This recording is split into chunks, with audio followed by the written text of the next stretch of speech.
சட்டசபையில நம்ம அமைதியா உட்கார்ந்துட்டு இருக்கோம். நமக்கு எலெக்ஷனை பத்தி கிளாஸ் எடுக்கிறாரா முன்னாடி உட்கார்ந்துகிட்டு? யாருன்னு தெரியுதா? உன் சின்ன மருமகன் புள்ள. திரு மு.க. ஸ்டாலினுடைய மகன் இளவரசர் திரு உதயநிதி அவர்கள்.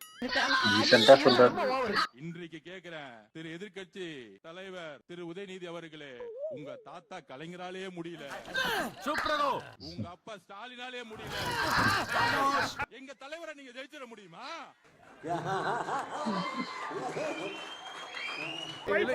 கை வைக்க கூடாது. ஆமா, போதை இல்லாத தமிழகத்தை உருவாக்குவோன்னு சொன்னாரு. நான் அதுக்கு நான் கட்டுப்படுறேன். நாளைக்கு நரம்பு தளர்ச்சி வந்துரும் உனக்கு.